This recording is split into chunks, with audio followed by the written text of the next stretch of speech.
আদর্শ আদর্শ কৃষিক্ষেত্রের সবজি কেন নিরাপদ সবজি বা কিভাবে নিরাপদ সবজি তৈরি করা যায়। এখন হারভেস্ট চলছে, অথচ কীটনাশক দেওয়ার সময় হয়ে গেছে, কিন্তু কিভাবে আমরা নিরাপদ সবজি তৈরি করব।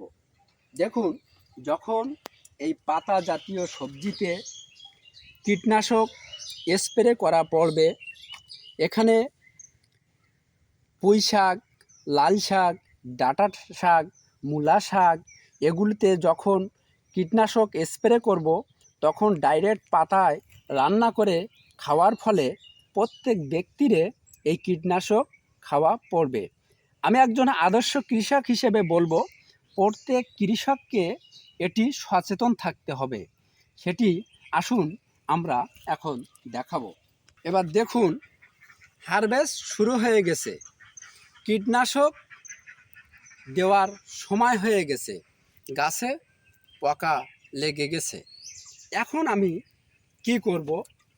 এখন প্রত্যহ আমি 2টি করে বেড হারভেস্ট করে থাকি। এখন আমার 4 দিনের 8টি বেড আমি বাদ রেখে ওখান থেকে কীটনাশক স্প্রে করব।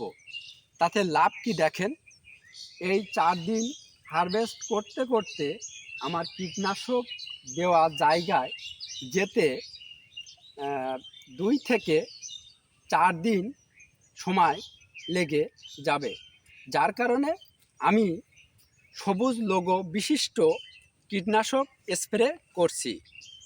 এই সবুজ লোগো বিশিষ্ট কীটনাশক 4 থেকে 5 দিন এর মেয়াদ থেকে থাকে।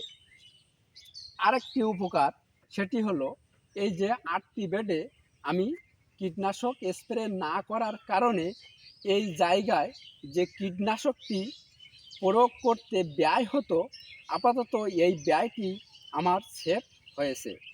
আর বাকি যে জায়গায় আমি কীটনাশক স্প্রে করছি, এগুলি আমার পুনরায় 5 থেকে 6 দিন পরে এখানে আবার হারভেস্ট করার সময় হবে।